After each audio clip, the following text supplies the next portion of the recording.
Hello, everybody. Hello, and welcome to Career Expert Roundtable. I am Bill, the company's expert, as you can see on the screen. And also, as always, I'm with Abby from the YouTube channel Life Work Balance. This is going out live on both of our channels. So whether you're watching it on my channel or on Abby's, this is an interactive live stream. Why am I looking up? There's a microphone right in my face right here. That's what I'm looking at. I got to remember not to look at that. This is a live stream, so if you are wondering about anything, if you're confused about anything to do with job search or careers or anything like that, get in the chat, let us know, and we'll do our best to help you out. I see there's 6 people here today. Thank you for joining us. Yes, and I'm also streaming this not only to my YouTube channel, but also to my Twitch channel. I feel like that's kind of an untapped audience there. People who might be browsing through the Just Chatting, they'll see our stream. So I'm an old guy, so I'm not on Twitch. So that's the video game thing, right? So I could be playing like a shoot 'em up type thing, and I could be like listening to how to get a job at the same time. Absolutely. I don't know if you could listen to them simultaneously, but yes. So it's usually for people who are streaming or watching other people play their video game. If you can't, you should be able to. That's what I say. Yes. Feature upgrade. Yes, so already we got some people. So Seth is here. Seth says, hello, Bill. And this is, I just see that Streamlabs or StreamYard has introduced a fancy new feature. I'm just trying to get that out of the way because I don't want any new thing for us today. Our topic is what employers want in 2025. Let's crack the code. So basically, this is about job search. And I presume we're going to be talking probably mainly about posted jobs, job interviews, that kind of thing. Although we could go anywhere with this, really. Yeah, and that's really what you and I are looking for. If we have anyone who's watching who has specific questions or things that they want to have us discuss, please put it in the chat. We would rather go off topic and chat about the things that you bring to the table than, force a conversation that you're not super interested in. But when it comes to what employers are looking for in 2025, there's some common, life skills that people are looking for in potential employees. And so, Bill, if you were to think of a employee who could work for any organization, what comes to mind to you as like one of the most important skills that they bring with them that will help them be successful in the job they're doing, but not necessarily like the technical aspect of the job? I think the biggest common denominator is going to be people skills. So communication skills, being able to collaborate with people, being able to communicate bad news in a diplomatic, professional, respectful way that doesn't get everybody's back up. Like even just being able to say, I disagree, and not have everyone in the room instantly hate you, like that kind of stuff. And from my experience, when you're dealing with, certainly, like I'm just going to talk about my own experience dealing with some technical people in technical environments. That can be a real challenge. You get people that are very blunt, very harsh, very direct. And what I've seen is that no matter how technically brilliant they are, because they don't have maybe some of the communication skills down or being able to express themselves professionally, it negates some of the technical brilliance that they have. It creates really dysfunctional groups of people and stuff, and it becomes a major problem. So I think that a lot of people may be underestimating the importance of that stuff.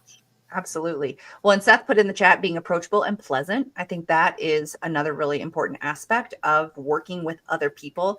Because if you think about it, every single job that exists has some interaction with another person. You might be, on your computer all day working in spreadsheets or in code, but there's a connection that you have to someone to solve a problem or answer questions or something. So I think being approachable, being pleasant, having those people skills is one of the most important things to understand when it comes to working with other people. And those people skills are really hard to learn, especially if you are in a very technical field where maybe the approach to where you are now didn't have a high emphasis on those people skills, but it's not impossible. So I think absolutely. Yeah. I think it derives a lot of times from a lack of respect. People don't believe that they're that important. And so they don't, focus on developing them or exhibiting them. We're we're getting some rapid fire questions here. So let's see if we Yeah, can just go through let's these. divert and answer some of those questions. Okay, so Lynn says, do recruiters know if you use ChatGPT? What do you think of this one, Abby? I think it really depends. So if you were to put a job posting into ChatGPT and have it generate a resume based off the job posting, it probably will come off as somewhat AI generated, but there's not going to be a specific program, at least that I'm aware of, that will have like a red flag on your application saying this person used ChatGPT. I recommend using ChatGPT to really streamline your process, make your resume, tailored in a more easy way. But you have to think that ChatGPT is your first draft. You're not using ChatGPT to generate the final document or the final version of anything. You're using it as a first step to modifying your documents, a first step to helping you prepare for a interview, but you're not using it to do the work for you. Absolutely. And always remember to proofread whatever you generate with ChatGPT or any other chatbot. And also remember that it may be helpful.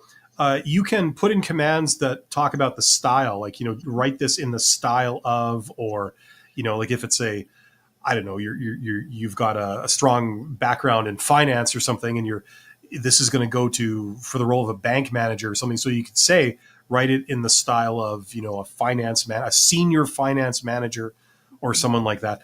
You can always do those kind of commands too. So they may help a bit, but always proofread.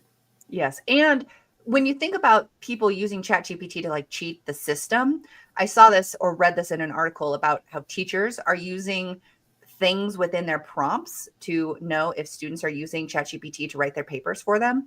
And so the example was the teacher, in really small font or in white font near the prompt that they were wanting to use for the students, said, use the word Frankenstein.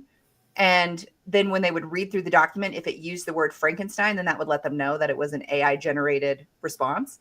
And so you want to double check and proofread whatever it generates for you to cue into some things that might not make a lot of sense. So it's possible that the job description in tiny letters or hidden somewhere will say, use Frankenstein, and it will then generate it somewhere in your document. You'll want to make sure that you read through it. And if it says use Frankenstein, or Frankenstein shows up somewhere in your resume, that you take that out, because it shouldn't make a lot of sense if you've never done anything with Frankenstein and if the job isn't related to Frankenstein.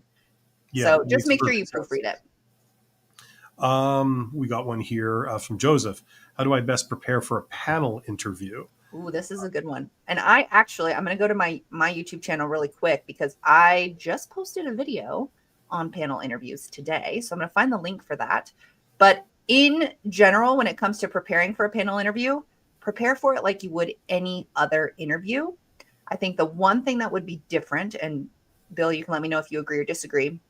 The one thing that would be different is that you're going to have multiple people in this interview. So you'll want to do a little bit of extra research on the people who will be in the panel if you know who they are ahead of time. And you don't necessarily do that in a one-on-one interview.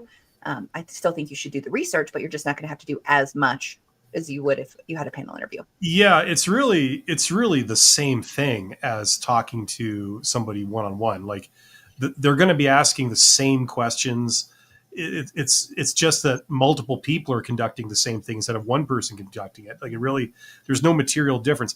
The only complications are to do with, as Abby says, the fact that you might have 4 people across the table. So remembering their names is going to be harder, remembering who they are, and hopefully, a good thing to do as much as you possibly can is to become familiar with the person who's going to be interviewing you. So if you know that they're an HR person, or that they have a background in accounting or something, you can tailor what you say to speak to them, knowing who they are.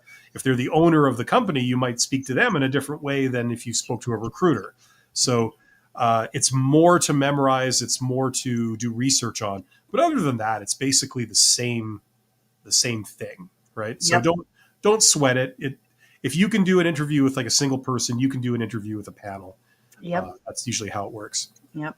So Joseph, I just put in the chat a link to the video that I posted this morning on panel interviews. So check that out if you haven't watched it already. I think when it comes to panel interviews, you want to understand what the why behind panel interviews. They're usually organizations aren't putting you through a panel interview to stress you out. They're doing it for efficiency. So if there are 4 people that I need to interview with, it's much easier to have them all in the same room for 30 minutes once than it is for you to do a 30-minute interview 4 separate times. So it's really a better use of your time and a better use of their time. Then you want to, And if you want to be a little bit playful, you could always get the panel to start disagreeing amongst themselves by playing on their differences, knowing that they come from different backgrounds. That's the jackpot. You get bonus points for that. Then you don't have to be the one who's doing any of the work. They'll do the talking for you. Where are we here? We got quite a few questions here. So says, could you explain more about at-will employment listed on job descriptions? I've never even heard of that. Do you know what that is, Abby? Yes, and I'm not an expert, so I'm just going to have a preface disclaimer with that. But in the United States, there are several states, many states, that are considered at-will employment states, which means that you can get fired at any time, or let go, or and so it's saying that there's a lot more to it. It doesn't just mean that you are on the chopping block all the time and that can just get rid of you. It does mean that your position could be a little bit easier to get rid of. Now, that doesn't mean you shouldn't engage in an organization that is an at-will employer, because most employers aren't wanting to just like fire people and let them go all the time. It's like a big process to go about that, especially if there's, like, it's a big process. I'll just put it like that. So, they have to go through like the HR process. They have to make sure that there's no discrimination happening. Like there's all these things in place, but really being an at-will employment state just means that it's a little bit easier for them to go about the letting go process than it is to in a non-at-will state. Wow. I learned something today. That's yeah, I never heard of that before. And so a lot of people feel like they could get fired at any time, which it stills this like sense of fear, but not necessarily, like that's not necessarily true. Most organizations have policies in place where they have like oh gosh, I'm losing my words. They have like a probationary period. So I've worked for organizations where in an at-will state, you have a probationary period. They can let you go at any time during that probationary period. Then when the probationary period is done, then the organization has put protections in place for the employees so that they can't just be let go willy-nilly. Yeah, because that would drive a lot of more talented people away if you're in demand, and you wouldn't want to work under those conditions, presumably. So, and people are going to find out if you're just saying, okay, you've been here for 99 days and we have a 100-day probation period and we're letting you go. Like people are going to post things on Glassdoor, on Fishbowl, on all the things. And most organizations want people to work for them and want people to want to work for them. So they're not going to just engage in letting people go all the time. Yeah, makes sense. That's interesting. I mean, technically, whatever job you have, maybe with some exceptions, but like I think most jobs, they can do that if they really want to get rid of you at any moment. I mean, they could, but they're just maybe making it exceptionally easy or something in this case, less paperwork. And it's like we could terminate the relationship at any time for any reason. Well, is there an equivalent with the employee? You could just not show up to work one day and then not be reachable by phone, not give any notice, just you disappear, Yep. And it's like enough of that. Yep. Well, and there are some cases where that's not necessarily going to be true. If you're in a contract where you have been contracted to work a certain amount of time for a certain amount of days, and you want to leave that contract as the employee, then you'll want to make sure that you've read through your contract. Usually what's written into those contracts are notice timelines. You have to give 2 weeks notice. You have to give a month notice. But then the employer can't fire you once you've given your notice, because that could be considered retaliatory. Ooh, yeah, that's true. We've got, let's see, doctors use AI now. Yeah. Well, I think everybody's going to be using it as we go into the future, Yeah, well, and it makes a lot of sense, like why. So I know that one of the things that's happening in law enforcement, for example, is AI is like listening and / watching body camera footage and is generating police reports based off of the footage, which makes it a lot easier for, the law enforcement personnel who might be spending a lot of their time writing reports rather than doing the work on the streets. So, And then a Tesla Optimus comes out and arrests you. yeah. That's the next step, right? Mm-hmm. I can't wait for that to happen. That's going to be fun. What do we got here? Aaron says, how early should I arrive to an interview? What do you recommend, Abby, for that one? Yeah, well, I think you should always arrive early. And the definition of early is a little bit different for each person. So I think 15 minutes max. You should be there no more than 15 minutes early. I think 5 minutes early is also fine. So I'd say between 15 to 5 minutes early. You want to build in some buffer time just in case you're, moving to, like, transporting yourself to an in-person interview. You have to build in, transportation time, if there's traffic, if there's an accident, things like that.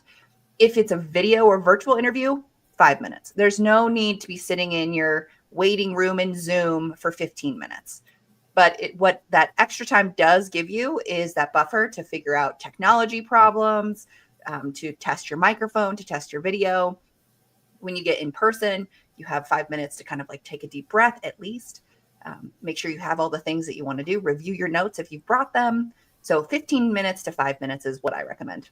Would you say that's standard for you too, Bill? Yeah, I would say arrive at least 5 seconds early. Abby and I were just talking about this before we went live. And if you're doing like a video interview, something like that, what I found helpful for me is have like a checklist. I mean, maybe this only applies to the more technical kind of anal retentive type people out there like myself. But on the day of, if you're like nervous, if this is a big deal, you might not be able to remember every little teeny tiny detail of your setup or something, unless you do video conferencing or remote, video calls like every day. Figure out what to do, write like a checklist so you're not forgetting anything, like turn up my mic, test my sound, test my video, whatever, have my notes, there or something like that. Have like a glass of water or whatever when you think about it, there's quite a few things. So you don't want to be like, the other purpose of arriving early is not just to get there on time. It's also not to be flustered, to be kind of relaxed. You've taken care of everything. You're calm and everything's under control. And now you've gone to the bathroom. Yeah, all stuff like that. Yeah. You've got your notes out. You maybe done a little bit of revision, like last minute stuff, if that's what you want to do. When you think about it, there's quite a few things there. So arrive physically early enough so that, you're not rushed, you're not panicking. And if it's a video call, you have time to make sure that everything is set up properly and that there's no technical issues, and you're ready to roll. So it's not just like making the time you start. It's all this other stuff that you may not immediately think of that's going to be a big deal on the day. Yes. And even if, like, the day before for virtual interviews, if you logged into the system and you tested everything and you feel like you're good to go to log in a minute before your video interview starts, still do 5 minutes early, because we all know technology problems can happen.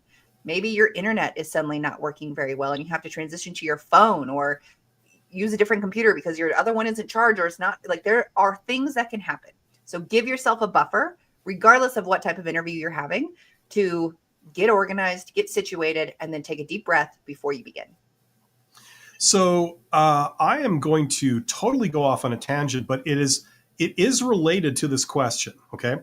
Now, for some people, showing up late is not just a sign of unprofessionalism, but it can be a sign of disrespect.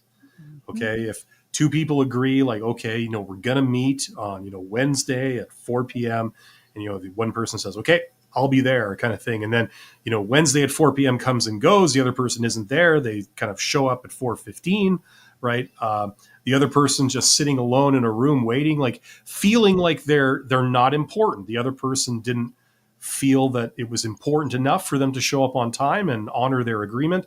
Obviously it takes all kinds. And what I've noticed this is totally anecdotal, but I've noticed that a lot of extroverted type people, one of the traits is that punctuality gets looser and looser as you get to be more and more extroverted. That's been my experience dealing with a whole kaleidoscope of people. Whereas technical people, maybe introvert type, very technical, the more technical and the more introverted, you tend to be more punctual. And I saw a movie called Mission to Lars that came out like 15 years ago, where there was an autistic gentleman whose mission was to meet the drummer of Metallica. And they had a kind of an episode in the movie where there was an agreement that they were going to pick him up from his home, his facility, or his workplace, whatever it was, at a certain time. And the people that were going to transport him were late. And he took off, and he would not talk to anyone for several hours. And nobody could understand like why he was behaving this way, because they were bringing him to something he really wanted to do. And maybe I'm being arrogant, but I feel like I get it. He feels disrespected that you did not show up when you said you would. And he was so upset about that. You know, you're treating me like this, that, you know, he couldn't speak to anyone, and that's what was going on. So you never know who you're dealing with. Never show up late to a job interview. Always arrive and be ready to go, and give yourself some buffer time so that, you know, you're not rushed, and you can take care of any last minute stuff. No problem. Yeah. And I think the other thing to note when it comes to timeliness with interviews is if you are running late, try to communicate that in some way, shape, or form to the people that you're interviewing with. So, you know, maybe you are sick and you want to see if you can reschedule your interview for a different day. You want to communicate that as soon as possible. Let's say that you get into a car accident or something on the way in. Send an email to the recruiter, send an email to whoever you've been in communication with to let them know that you're running late. Like, you know, anything could happen that could cause you to maybe not make it on time. And I would say most people, whether they're in an interviewee position or an interviewer position, have some empathy and compassion for other human beings, even if it's this much. And so, despite which recruiter you're dealing with, yes.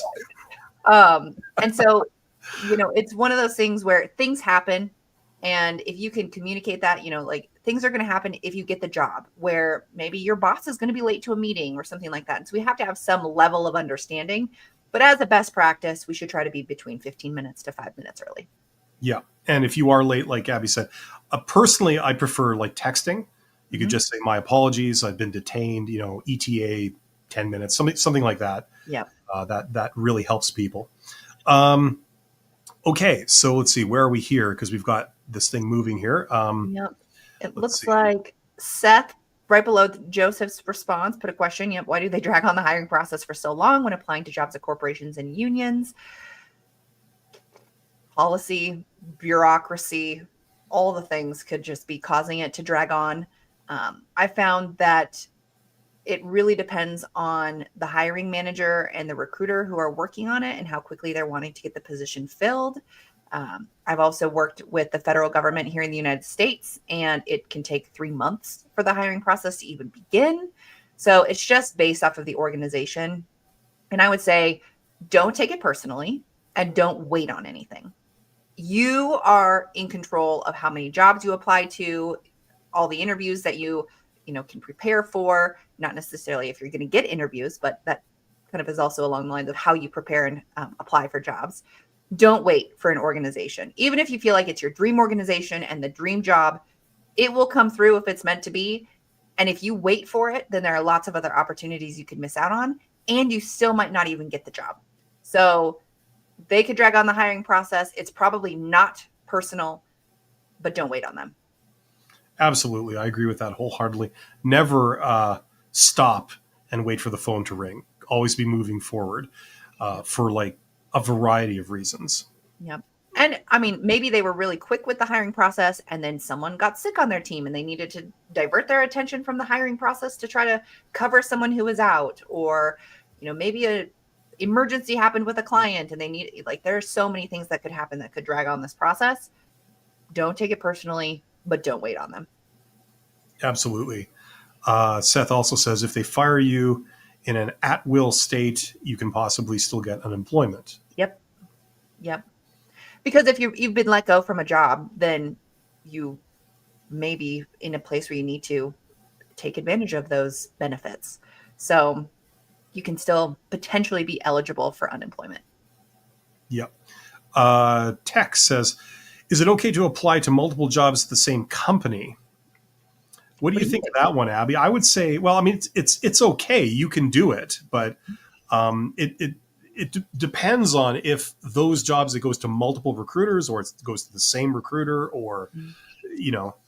Yeah, I actually just had this conversation with a client a couple weeks ago, and this person wanted to apply to two different jobs in an organization, but the two different jobs that they had sent me were very different levels.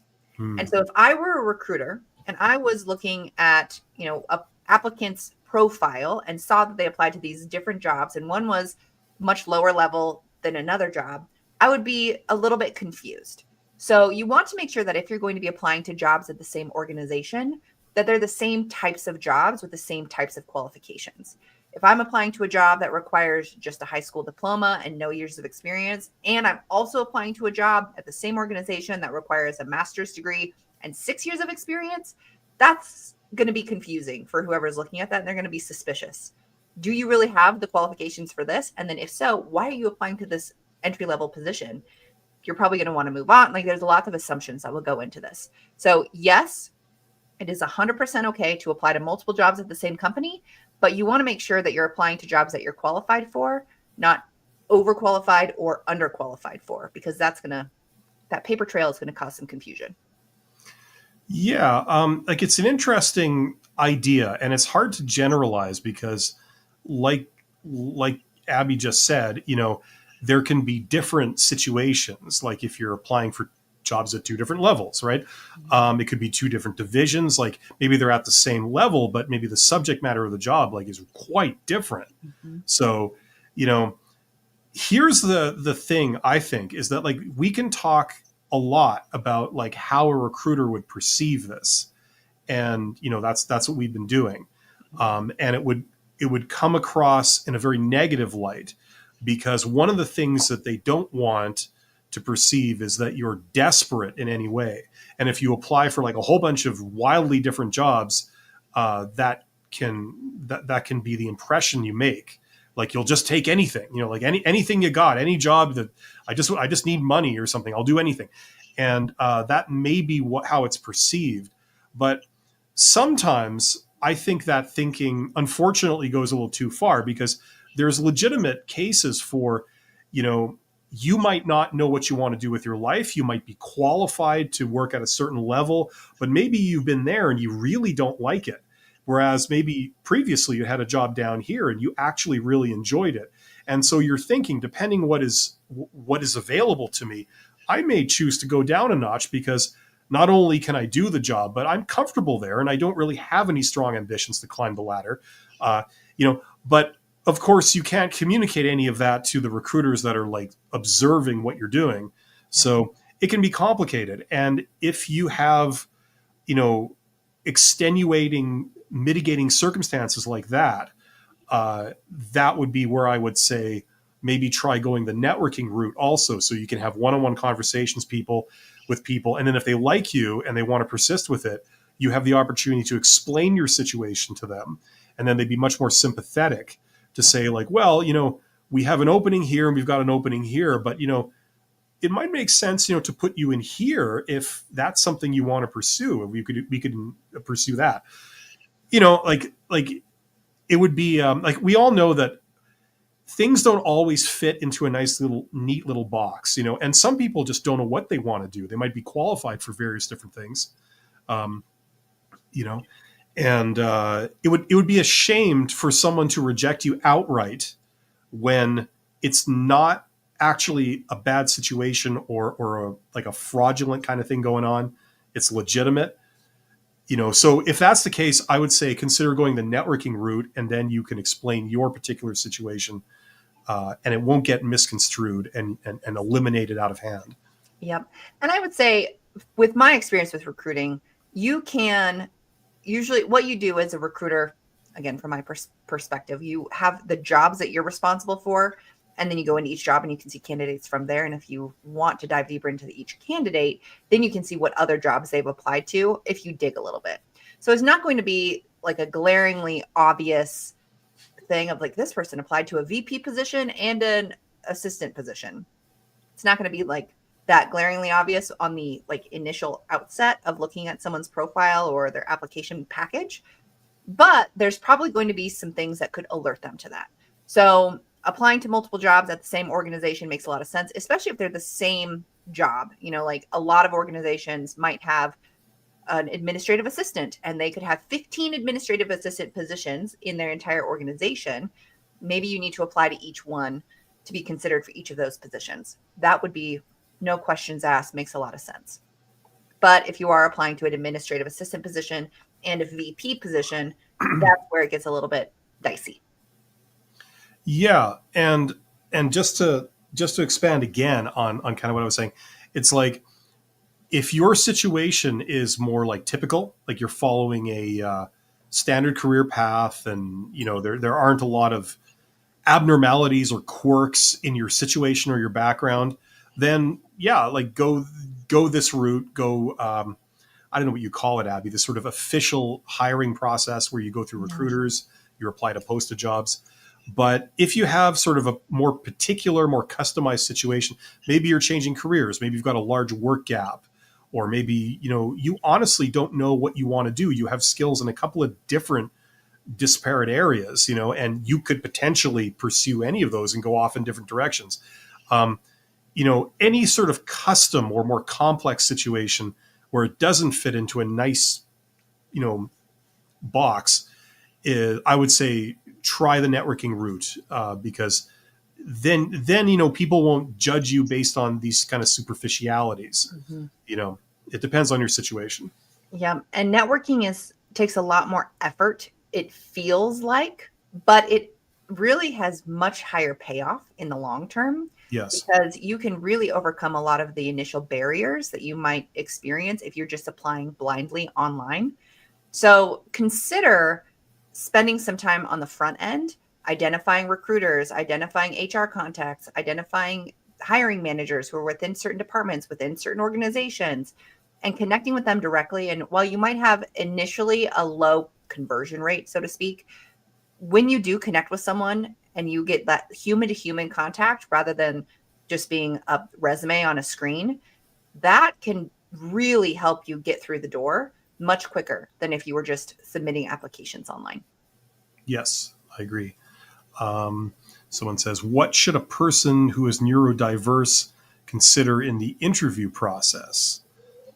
These are hard questions because neurodiverse can mean lots of different things. Yeah, there's a huge the continuum of what that could entail. Yep. And so I would say it really depends on you. You need to know what's going on for you when it comes to the interview process. Preparation is key, though, regardless of your neurodiverse status or not. And people who maybe are, on that spectrum of neurodiversity may feel a little bit more comfortable with bringing notes with them to an interview. And you'll want to practice. You'll want to practice with a friend or a family member, or record yourself and listen back to it, or share that recording with someone who can give you honest feedback. So really the preparation process is key for anyone and can be especially helpful with someone who might be neurodiverse. You don't want to wing it. You want to, think about what types of interview questions you could experience during the various interview stages. You want to really evaluate why you want this position. You want to practice your answers to common questions. Think about stories that you could use to answer all of these types of behavioral-based questions. They generally follow some standard themes like communication, conflict resolution, customer service. So think about stories that you have with each of those different themes of behavior-based questions, and then practice. Get used to talking. Talk to yourself. Record yourself in a Zoom meeting. Record yourself with a voice memo. Talk to a friend who you feel comfortable with. Practice is what I would recommend for sure. Yeah, and I mean, I really don't have a lot of experience with this, like with, doing interviews with neurodiverse people, but I would imagine that if you can communicate in advance and say, like, just so you are aware, I am neurodiverse. And I'm not sure, like, I'm sure it works different in different countries and stuff. Where I'm in Canada, I mean, you can be medically diagnosed as neurodiverse. So, like, you are officially, disabled or whatever, you have that status. And I would specify, I mean, I don't know if there's a privacy thing. You might not, if there's any reason why you would not want to do this, but it seems to me like it would make sense to disclose and say, like, I'm neurodiverse. I am medically diagnosed neurodiverse. This is my thing. And would it be okay if, like, as you said, I brought notes or, something like that? Just so people are aware. So, if you go down there and it manifests like you're not looking them in the eye, or, your speech is a little bit idiosyncratic or something, then they understand what's going on, and they can, like, not accommodate, but they're just aware of the situation if they're maybe not super familiar with seeing that kind of stuff on a regular basis. Yes. And many organizations have accommodation policies. And so while it might not require a formal accommodation, like a formal accommodation might be sending you the interview questions in advance. But a non-formal accommodation might be, just more letting them know that, that you might struggle with eye contact or body language or something else might be going on. Communicating that ahead of time can be helpful. And at the same time, it can also create these like prejudgments in people. Not an easy question. I would say it's very circumstantial and situational. So if that is something that you would want to dive into with more detail, having like a one-on-one session with a career coach or talking to the recruiter specifically in advance would be a good option. Yes, I agree with that. Christian says, I just got rejected from a job and feel down. I'm sorry to hear that, Christian. Don't be too down about it. These things are mostly random chance. How do you stay confident and sane in hopes you'll finally get hired? Do you want to take us away with this one, Abby? Yeah. So first, Christian, I would say that you're not alone. There are people who are experiencing rejections from jobs all the time, and it's likely not personal, even if you feel like it, you were a great fit for this role, you were really excited, you did a lot of prep. And so I think it's okay to kind of grieve the loss of this potential job. And at the same time, don't dwell in it for too long. Remind yourself that it's not personal. Remind yourself that you've got other things kind of in the pipeline. Hopefully you've been continuing to apply and interview for jobs. Maybe do something to, that you enjoy, whether it's, if you have a dog, taking them on a walk when you get this rejection to, clear your mind, get some fresh air and some vitamin D. Maybe it's, making yourself a nice cup of coffee or looking at the spreadsheet you've created to help track your job search process and look at the wins that you have experienced this far. So there's getting a rejection hurts no matter what. The same area in our brain is activated regardless of what type of rejection it is. It hurts. It doesn't feel good. It doesn't feel like, it feels like you aren't wanted or you aren't good enough. In most cases, it's not personal. In most cases, they probably really liked you. You were one of the people that they decided to interview. You got through to a step in the process that maybe hundreds of, or if thousands of other people didn't get to. And maybe there was just one job available. There was someone else who was just a better fit than you are. My other preference when it comes to receiving a job rejection is taking that extra step to reach out to the recruiter or whoever had sent this rejection, thank them for the experience, let them know that you're disappointed, and then ask for some feedback.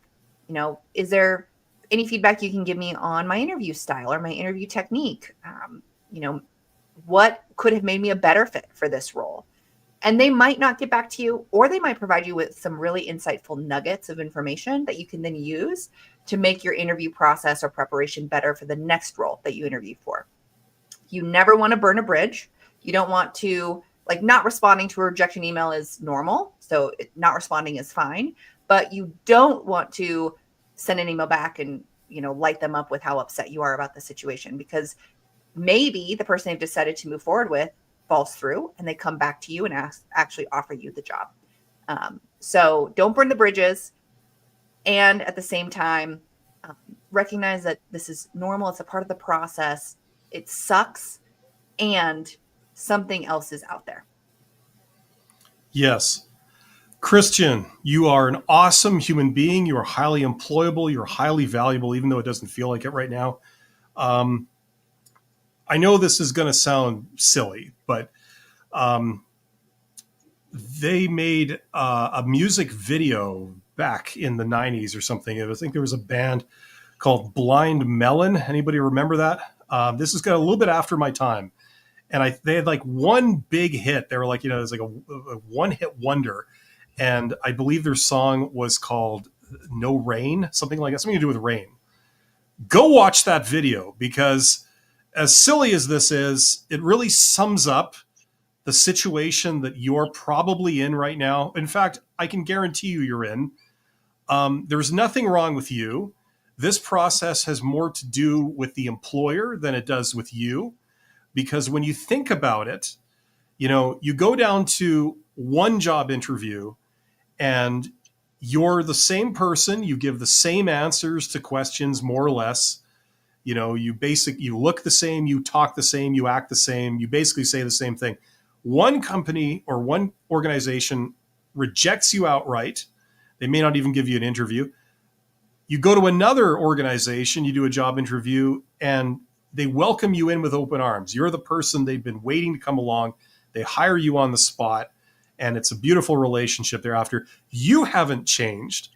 The employer is what changed. It's like if you're what's the expression, Abby? It's like round hole and a square peg in a round hole, or Yep. round peg in a square hole, whatever it is. You know what I mean? Like, it just doesn't work in one situation. It's not because there's anything wrong with you. It's just because that's not the situation that's going to work out. It has nothing to do with you. You're just walking into a group of people that are doing something. They're looking for a very specific thing.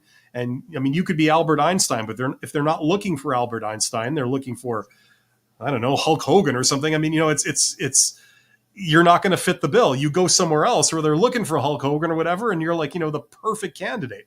So it's just random chance. So basically, you've just got to pursue as many opportunities as you can, and with enough throws of the dice, you'll get a bite. Don't worry about it. That's the situation that everybody's in. And when you see that happening, you'll feel more confident. The more opportunities you pursue and the more you see what's out there, I think the more confident you get, because there's, for each interview you get or each job you find where they're looking for something that you have, I think it gives you hope. So your confidence goes up, and you're unemployed until you aren't, you know what I mean? So don't worry about it too much. In the meantime, I mean, this is really Abby's department, but in the meantime, just force yourself to do something fun.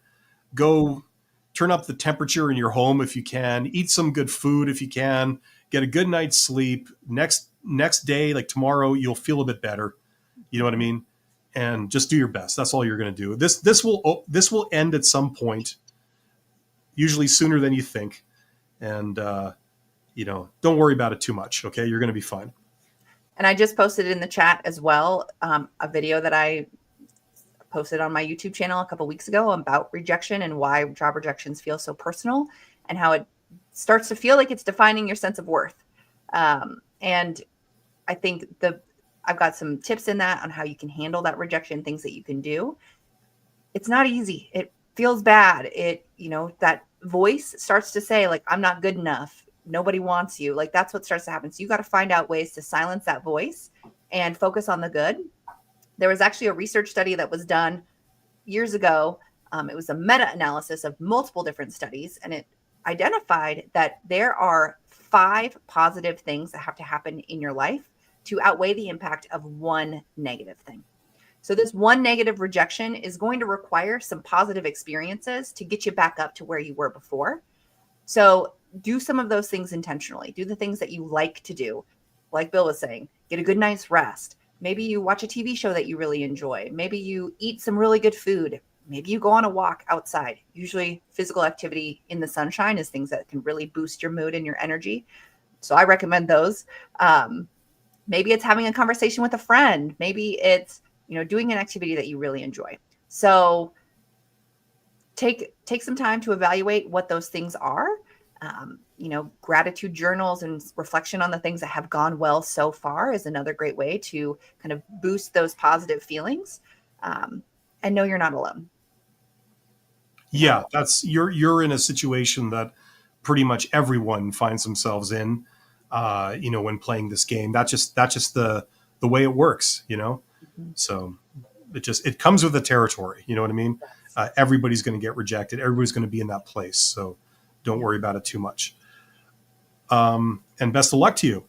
Yeah. Why do recruiters or HR managers forget to send rejection messages to applicants? Abby, you want to take this one? I don't have the answer for everyone. I would say that there are a couple of reasons why this happens. One, conflict avoidance. People don't like conflict. They don't want to make people feel bad. They don't want to hurt people's feelings. So they'd rather just like ghost them and not send them anything. The other is maybe they're afraid of the people getting back to them and asking for that feedback, like, why didn't you pick me type thing. Um, or they're just forgetful. They have a lot of things on their plate and they just forgot to do it, or things built up and it's been too long. So they just decide it's better not to send any responses. Um, I don't really get it because it is very easy to automate the process with the applicant tracking systems. But those are my hunches as to why people might avoid doing that. Yeah, I think there's some good recruiters out there that are overworked. Mhm. I think that there's some bad recruiters out there that, just don't give a crap. I think it's a bit of combination of everything. And I mean, I've said this before on Career Expert Roundtable. I'll say it again. It's like my personal preference, like back when I was applying for jobs and stuff, was always I didn't want a steady stream of emails saying, you're not good enough. We've passed on you, because it just doesn't feel good. It angries up the blood, and it causes depression. And I'd rather just assume that everything is a no, or to be very kind, it's a possible maybe until I hear a yes, Mhm. and until I hear a yes, I'm going to keep moving forward. I'm not going to be looking back. I'm going to be looking forward, but I know I'm in a tiny minority. I know that the vast majority of people seem to want a definitive message that says, we got your application and no, goodbye. Yeah. People seem to really want that. So, Yeah. hey, I'm not sure. Maybe some recruiters feel the way I do and they feel like it's a little harsh to get that hard no, so they'd rather spare people, and just have the subtle fact that they haven't heard anything be the thing that communicates it's a no. You know what I mean? It's a soft no. Well, and I think that's like the theme that I'm kind of noticing with lots of our responses to people's questions today, which is you are in the driver's seat. As the job applicant, you are in control of you, how you apply, where you apply, when you apply, how often, how you track all of that. Never stop applying to jobs until you get the yes and you've like signed the paperwork saying that you're going to start the job, because anything could happen. Anything. You might even think that you're like in negotiations and they withdraw their offer and they move on with someone else. So you never want to be put in a position where you put all of your eggs into one basket and then you have to start from square one. So always continue to apply, always continue to put yourself out there and interview until you find the job and you start in that role. And even then, things can sometimes happen. Hopefully it doesn't, but it even can. So don't take it personal if you don't hear back from jobs. Don't take it personal if you get rejected. Just know that there is a grind that you're going to have to go through, and eventually something will work out where you are a great fit for the role and the organization, and it's going to be the ideal situation for you. And I understand it's easier said than done. Like some job, like maybe they call you in for an interview, maybe you go in for a second interview or whatever. So you start to feel really confident, really hopeful. This thing looks like it might actually materialize. So who wants to sort of try and forget about that and instead pretend that you don't have any bites and everything is back to not having any interest from anyone, and then start applying to new jobs? I mean, who wants to do that? You can't. You're distracted. You're thinking about the interview that you went on. You're really hoping it'll work out. I get it. It's hard, but you have to force yourself, because if you give in to the desire to just like, I'm going to stop pursuing other jobs, because in a way it feels like I'm admitting to myself that this thing isn't going to work out if I keep applying to other jobs, or whatever psychological mechanism is going on there. You just don't want to do it. You just want to stop and then focus all your hopes on this and wait for them to call you with an offer, but you've got to resist that. You've got to do what's right for you. And what's right for you is to move forward.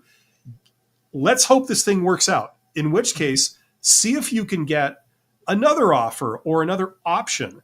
If nothing else, it'll give you more bargaining power if you're trying to negotiate something with them. You know what I mean? So it's always to your advantage to move on, whichever way you slice it. Yep. Yep. I noticed I talk with my hands a lot. Is that okay during an interview? Hey, some of history's greatest people have talked with their hands. Spock, put the tribbles down. You know what I'm saying? It's really not a problem. It's like anything else. You work on that, okay? And it might be a long journey, but depending on what the details are, practice makes perfect. Try it. A lot of people have issues with various types of body positioning or body language, when they're doing public speaking or they're doing networking type, conversations and things. Working with somebody can help. Even if just a friend or family member, just doing little mock sort of things, mock interviews, and focusing on that. I'm sure Abby knows a lot about mock interviews. So, do you ever coach anyone on doing the things like that? Do you do mock interviews with them and give them all this feedback? Yes, and so usually my most common session that I offer to people and that people sign up for are my interview strategy sessions. And that's more like a conversation, but then we also do mock interviews. And I usually recommend that a mock interview comes after an interview strategy session where they can actually just practice. And I give people feedback on body language, on eye contact, on how they answer specific questions, their virtual video background on what that might look like if they're in a video interview. So yes, we can talk about all those things in a mock interview. Going back to Aaron's specific question about talking with your hands, I would say that talking with your hands is always okay. You don't want to overdo it though. So if you notice that you have big arm movements and you're pointing to things, or you're doing things that are in people's faces, that's pretty distracting. But most people talk with their hands in some capacity. It would be weird if you were just sitting like a robot. Just rigid, absolutely. Arms by your sides and attention. Yeah. The interviewers might even be distracted by the lack of movement. So you don't want to be too distracted. I mean, it's this you can't be too much or too little. You want to be just right in the middle. But maybe record yourself answering some of these questions. Get a video where you can watch yourself, answering common questions and see if you're too boisterous with your arms and your movements and things like that. Or if you're, if it makes more sense conversationally. And at the end of the day, we are all individuals. So just because it's slightly outside the norm doesn't always mean that you have to suppress it and conform and be 100% average. You know what I mean? Maybe a bit of that might show a bit of character. But as Abby says, I think the litmus test is how people respond to it. That's really going to determine, is this something that's you don't have to worry about? Yes, it's a bit characteristic of you, but it's really not a problem. Or, people, it might not seem that much of an extreme thing, but maybe if people perceive it as weird or something like that when they first meet you, it might be something you might want to really try and curb if it is. You don't know. We're not objective about ourselves. So what I'm trying to say is get feedback on that first, and then if it's something that you should pursue or not. You know what I mean? Well, and even Bill and I are both talking with our hands like this, and hopefully that's not too distracting. And I would imagine that I would use my hands in this situation just as I would in an interview situation. So talking with your hands is a great way to show enthusiasm and to demonstrate passion for the topic that you're discussing. It can show interest. There's a lot of positives to having some body language and movement as a part of your interview process. And at the same time, it can be distracting. But I've worked with people who are very boisterous with their, and I don't even know if boisterous is the right word to describe it, but their animated, yeah. Animated, yeah. And they get, talked about at meetings oh, Sarah is in our meeting. She's going to get 25,000 steps with her arm movements, even though she's sitting the whole time. But it's never we're not hiring that person because they're moving their arms too much. Yeah. And it's also going to depend on the environment too. I mean, if you're representing the organization, then maybe they just want something that just conforms, that just typical, and it will never create an issue. If you're working in the back room, really doesn't matter that much as long as everybody feels safe or whatever. It's really not an issue. So it's going to depend on the context too. So Yep. does that muddy the waters completely? Yeah. But I yeah, think the common answer to every single question in this chat is it depends. it depends. The devil's in the details, right? Yeah. But yeah, and a lot of these things depend. Like I said, just to reiterate, because we kind of talked about a whole bunch of things. It really depends on how people perceive it. That's the real thing, and we can't tell how people perceive us. So get some objective opinions on that. And if you're going to be asking a friend or a family member to give you that feedback, preface it by saying, I want honest feedback. It's really important to me that I show up as my best self for this interview. And if you're not honest with me about how I'm showing up with my body language and my movement, then I'm not going to know if what I'm doing is too much or not enough. And so if you can preface that by asking someone who's close to you who might not want to hurt your feelings by giving you that straight, honest feedback, then hopefully prefacing it will give them that push to be honest of if it's too much or if it's just right. Yeah, we got Amazed here. Amazed says, a job that I interviewed for just got reposted while my application status is still active. What could this mean? I would say like that can be a red flag, but there's other reasons for it, as I understand, that are not necessarily red flags. I don't know if you want to elaborate on that, Abby. Yeah, what comes to mind for me is that maybe another job that's very similar to it has become vacant in the organization. And so I've worked with organizations who use what are called evergreen recruitments, which is basically a single recruitment that gets reposted multiple times to fill multiple vacancies. And it's just because there's a lot of this certain position within an organization, and it's much easier to just have one posting and repost it frequently as we're in the hiring process for all these other positions. So that's what my gut instinct is telling me is going on. If you've had any communication with a recruiter or someone from HR, I think it's perfectly acceptable to reach out to them or try to identify them to check on your status. And going along with the common theme for today's conversation, don't wait on it. Good job keeping an eye on it. Good job checking the status, seeing what's going on with it. Don't wait on it. It might not work out. So you want to continue to apply to jobs, interview for jobs. And if this continues to, put you through the hiring process and the interview process, great. If they haven't given you a rejection and they're not going to give you a rejection and they're going to not talk to you either, don't wait on them.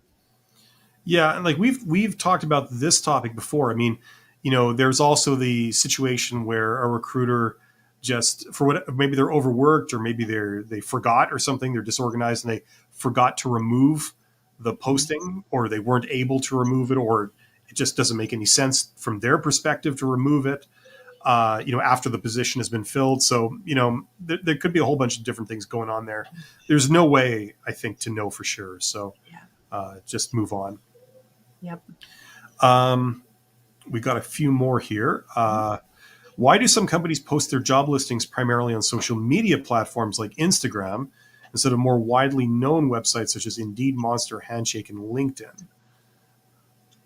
I don't know. That's what I'm going to preface this as. It's probably a marketing strategy of some sort. They're probably identifying that many of the people who would be using their services or could be interested in working for them are present on those social media websites. So it's a little bit easier to do with that targeted marketing than it is to just paste it onto a search engine platform, which is essentially what Indeed, Monster, Handshake, and LinkedIn are. It might be free. Maybe they're not like paying for advertising, but they're just posting their jobs on that social media page where they have to pay for LinkedIn or they have to pay for Indeed as an employer. There's lots of reasons why they might be using those social media platforms instead of those other ones. I know that Indeed crawls the internet and it scrapes job postings and reposts it without permission from the actual poster. So a lot of jobs on Indeed and even on LinkedIn can be spam or fake jobs that are being reposted for, bad reasons. So just keep that in mind. I would say always check the organization's website if you want to apply to a job. It's likely that the social media platforms will redirect you to the website directly. But if you're going to be applying on websites like Indeed, Monster, Handshake, and LinkedIn, always check the organization's website directly first and then apply on those other websites. Yeah, those are aggregators. Like Monster was another aggregator. Like Abby says, it sort of crawls the web and then grabs jobs from other websites and then just displays them all together on its site. So the other thing is that, like, how can I put this? I mean, you, as an employer, you don't need to be everywhere to post jobs, because I remember, like, back in the day, several years ago, I was on like Kijiji or something, like, I don't know, just looking for a thing to buy or something, and then like you see all these jobs posted there, you know. So I think if it's a smaller business, it really is up to the individual that's posting the job what they're familiar with, because the reality is that, on a lot of these platforms, you're going to get inundated with applications anyway.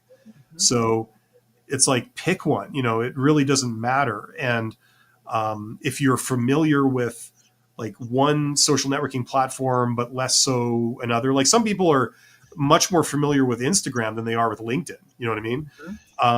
So like Abby says, it could be intentional. It could be a targeted thing to, like, maybe you're wanting to hire more young people or something.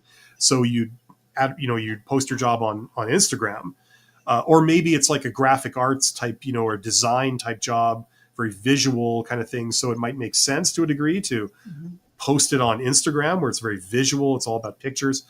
There might be some intentionality there, but it could be just, whoever's posting the job, they're always on Instagram every day. So it just is natural for them to post the job on Instagram. You know what I mean? It's hard to say. It could be a variety of different reasons. But I think underlying everything is that they don't need to be on all of them. You could be on any one of these and still get like 800 applications. You know what I mean? Right. So that's probably driving part of the reason. Yep. And these platforms get expensive when it comes to, paying for a membership to post your jobs and then to sponsor jobs and to, all of that. It gets really expensive. So they're probably trying to identify where the people who would want to work for them spend most of their time when it comes to their mobile device. And so that might be just Instagram or Facebook or, some of those other social media platforms. But I'm sure there's some strategy to it. Yeah. Seth says, what's the best way to explain a large word gap without revealing any detailed information? This question comes up a lot. Yeah. And I just pasted a video into the chat about the truth about career gaps. There is still a stigma associated with it. So you do want to be strategic about how you approach sharing information about your work gaps. Now, if you have a gap, but have been doing things, in the interim, maybe you have a recent job, or your gap was, a couple of years, but you have relevant experience from before that gap and after the gap, then my kind of hack that I recommend people do for their resume is title their experience section relevant professional experience. That communicates to the reader that you have other experience. You're just not including it because it's not relevant to the job that you're applying to. And I like calling it professional experience because then you can include paid and unpaid work. Professional experience, if I'm volunteering for an organization. As opposed to employment experience. Yeah. Yep. Like paid or employed, work experience even. Professional experience, I have to show up in some capacity in a professional way.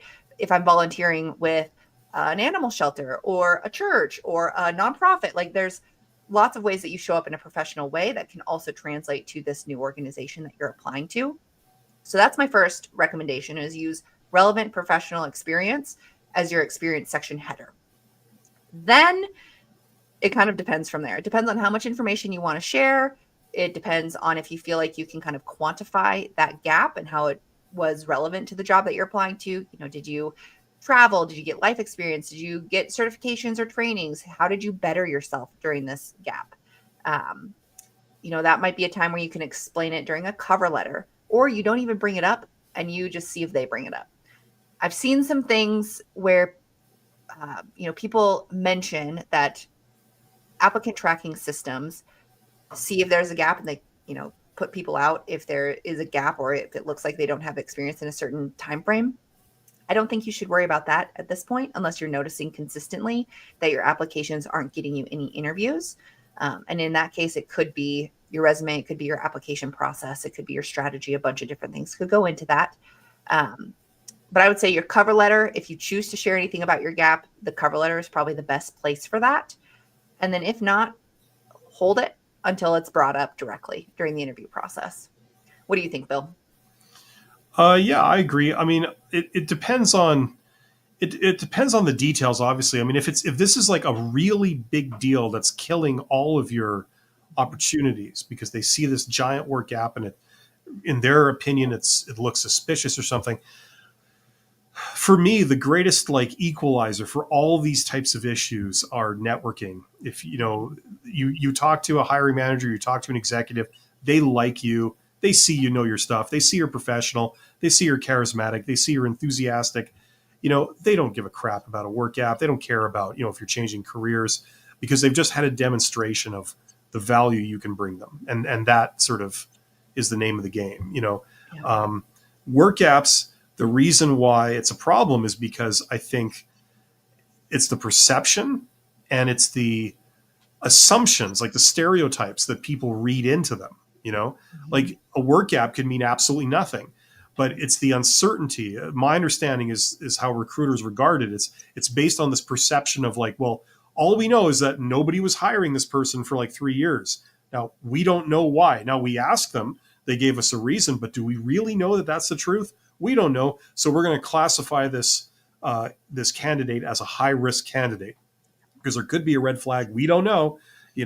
So it's based on stereotypes and it's based on assumptions and it's based on perceptions. In my experience, where you do the networking thing, people hire you for who you are and the obvious value that you have, and they tend to care about all this kind of stuff much, much less. It usually doesn't even enter the conversation, in my experience. So if it's a really big problem, it's killing all your interviews or all your chances, I would say look into networking. That's kind of my mantra, obviously, but Yeah. that's what I'd say. Let's see if we can quickly wrap these up because we're a little over time here. Sounds good. Okay.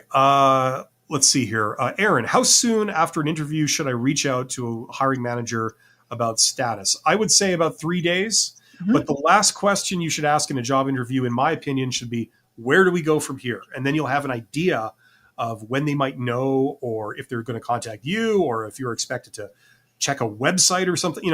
It's good to ask that question last before you shake hands or terminate the virtual call, whatever it is, just so we have some idea of the timeframes involved. Yep, I completely agree. I say three business days. So if you have an interview on Friday, then you go to Monday, Tuesday, and then Wednesday is when I would follow up, is on that third business day if you haven't heard anything. And I was going to reiterate the exact same advice that Bill just gave, which is always end your interview understanding what the timeline looks like and when you can expect to hear from them next. They might say, okay, well, we've got interviews scheduled for the next 2 weeks. So we're going to be wrapping those up. You can expect to hear from us after those interviews have concluded. That tells me that I don't need to follow up in 3 days. I want to follow up in 2 weeks if I haven't heard anything. Absolutely. Seth says, Christian. Okay, talking to Christian. Okay, someone says, how can answer when I'm asked to talk about myself during an interview for Porter Retail? So this is like they asked you, tell me about yourself, or could you introduce yourself? Some question like that. I think opinion is strongly divided on what to say here. If you asked me what to say here, I would simply give a high-level summary of your resume. I know a lot of people say not to do that, but I find that a lot of those people, present company excluded, are recruiters, and it's very self-serving because if you go off script in a job interview, it's very dangerous. What you can say is that if you gave them a resume and based on that application, like including your resume, they then called you in for an interview, the assumption is that there's nothing on your resume that disqualifies you. So if they're asking a totally open-ended question, you don't know what they're looking for. They haven't said, we want to know what your ambitions are, or what your personality's like, or what your, like they haven't really specified anything. I would start out by saying, like, this is who, I've got this education, I've got this experience, I've got these skills, and I'm excited about learning about this position. And that's a great icebreaker. And it also, you don't risk saying anything that could get you eliminated because you're going off script. That's in a nutshell what I would say, but that's just me. Well, and I just pasted a playlist too. I have many videos about how to introduce yourself or answer the question, tell me about yourself in an interview. And I have a formula that's present, past, future. Make sure I get that right. You talk about what you're doing now and how it relates to the job that you're applying to. Then you talk about what you've done in your past and how that sets you up to be successful in this role. And then you talk about the future. You connect the dots for them about how you are a good fit for the role.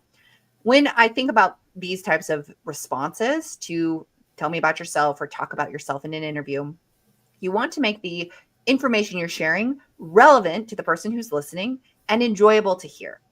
As a recruiter, as a hiring manager, I don't want to hear about your resume because I've likely already reviewed it. So I want to hear more of a story about who you are. And I think that present, past, future format is a great format to follow. So I posted that playlist in the chat.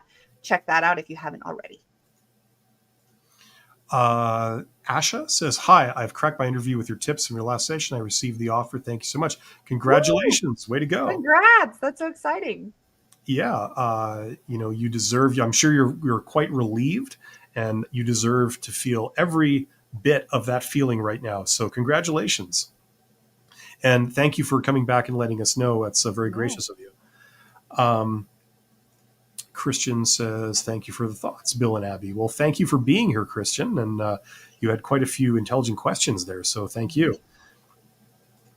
Why do older generations tie self-worth to a job title? Well, that's not a thing. I mean, I'm sure some individuals do, but that's certainly not a generational thing. There's a lot of young people that do that too. So I think a lot of time job titles are associated with more money. And so you think that you're getting more experience, you want to make more money. So you want to get the next level of the job.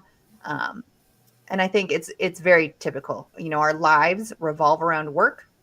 We spend 40 hours a week, at least, at the work that we do if we're working full time.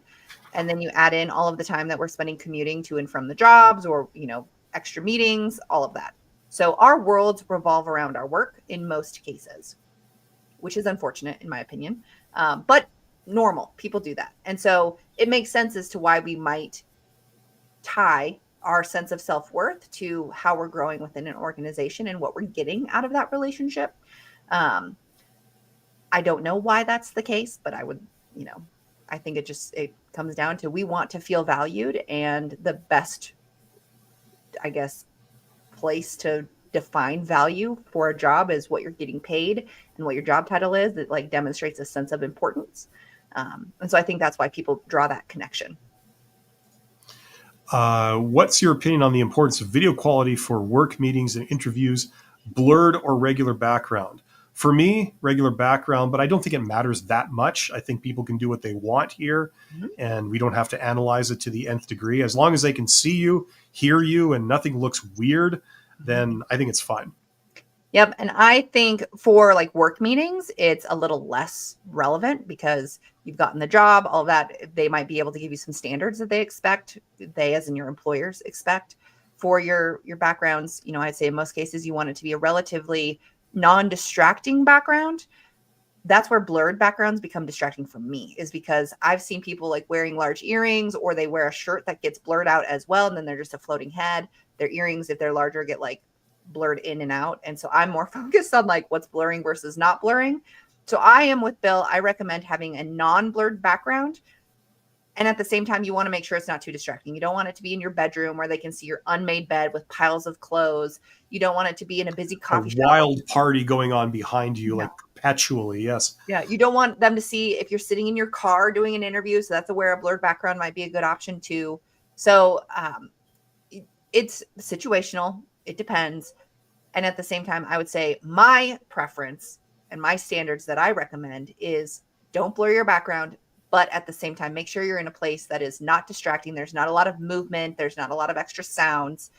There's not a lot of things where the interviewer might say okay, I can read all their titles on their bookcase. I'm more interested in what's on their bookshelf. And there's their underwear hanging on the lamp. Yeah. Well, the other thing is you put a blurred background, and I'm given to understand that some people think, what are you hiding? Mm-hmm. Is there something inappropriate where are you? Embarrassing? Yeah, exactly. So you just eliminate that kind of thinking. Right? Hey, some workplaces, people are paranoid. People are suspicious and paranoid, and it really gets out of hand in some places. It's like a mental disease.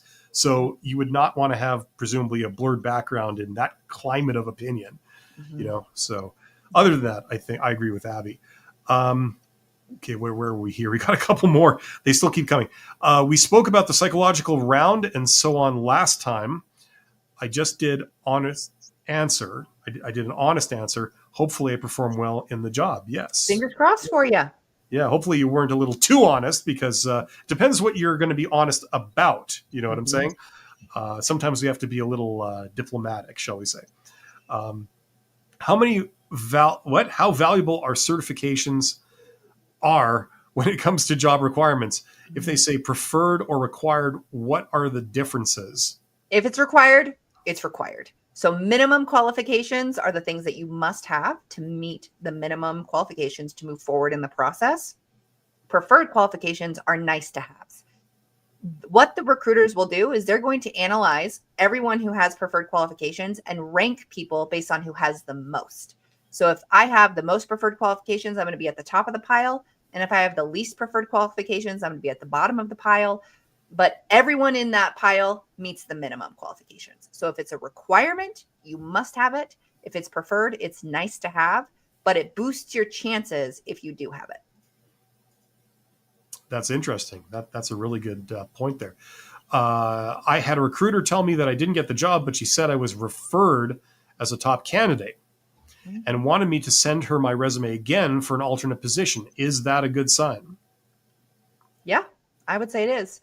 Yep. I think that the recruiter is now on your side and they want to help you get a job with this organization. They believe that you have qualifications that could assist the organization in being more effective. And so I would say that is for sure a good sign. Alex says, why a lot of companies don't sign contracts with the employees, but through work agencies? Mm-hmm. I am assuming the work agencies might be like a temp agency. Basically, it's like a contract. Yep. Mm-hmm. And a lot of that is just, it's easier to have the temp agency or the staffing agency do the work to evaluate the candidates and then match them to the jobs that I'm looking for. And so I think a contract with an employee directly, like a contractor, if I'm deciding I want to work for an organization and we do a contract, that's a lot more work on my end, whereas it's like established as a process with the temp agency or the staffing agency. So I'd say the reason they probably choose to do it with the agencies is just because it's streamlined. Yeah. And I mean, we may be in two different countries, so I don't know how the legalities work, but like in Canada, I would just assume they're trying to externalize a lot of the issues with the hiring and all the other aspects of HR. You don't have to worry about a lot of it, right? You can just have that company deal with it and send you whoever, and then any issues, you take it up with the company, they handle it, right? It can also be a liability thing too, so that you don't have any direct responsibilities to, or the amount of direct responsibilities you have towards the employee are limited. They're greatly reduced. So something like that. Well, and this person just commented towards the bottom again a couple more times, saying there's a big difference between a direct contract with the company, and is there a big difference between a direct contract with the company and through an agency? From my experience, it seems none. There's a very small difference. I'm not a contract expert. I would say that just from an employer perspective, it's a lot easier to contract with one agency to get access to a lot of different candidates than it is to contract with multiple candidates. And I'm sure the laws are different from like the US to Canada to India or wherever, Yep. So it's going to be slightly different. Yep. Let's see. I skipped a few to get down to that one, but did we do this one? What does it mean for a company? What does it mean for when a company doesn't move forward with your application, but gives you an opportunity to reapply in 3 months? I'd say that's a no. That's just another fancy way of saying no. Yeah. And I think that what they're trying to do is let you know that you're not qualified now, and that in 3 months, if you've, obtained additional certifications or experience, then you may be qualified in the future. A lot of times it's trying to tell you don't apply because you're not qualified, and then hopefully you find something else. And it's usually a standard message that gets sent where it's like, you're welcome to apply again in 3 months. Yeah. Like a template. Yep. Kind of rejection. Yeah. So just keep moving on. Keep moving on. Yeah. I'm looking at my microphone instead of my camera. Look, that's basically what it is. It just means no. Keep moving. You don't have to do anything special. You can apply for them in the future if you want, but you already knew that. So Yeah. it just there's They're trying to nothing tell really. you no in a nice way.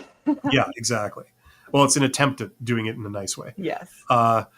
Alex says there are big difference between direct contact with a company and through an agency. We already did that one, right? That was the one we did.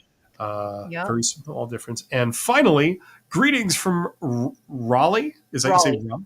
Yep. Okay. Raleigh, In my North experience, Carolina. Americans say different things differently, pronounce different things. If you see what I'm saying, Americans pronounce things differently than what I'm used to. So if I would say Raleigh, they would say Raleigh or something like that. But Yeah, just it might be playing the more like a odds. Raleigh. Raleigh. Yes.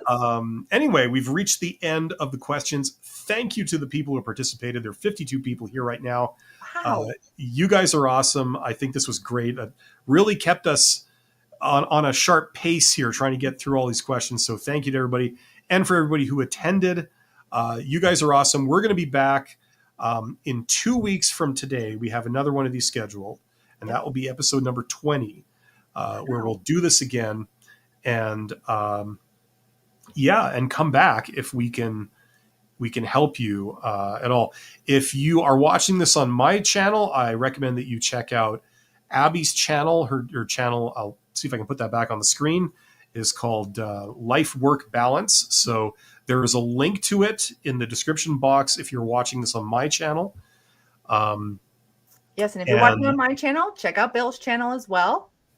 We have some crossover, and at the same time, we also provide some different content. And Bill is live streaming regularly throughout the week, so check out his live streams. They're really helpful.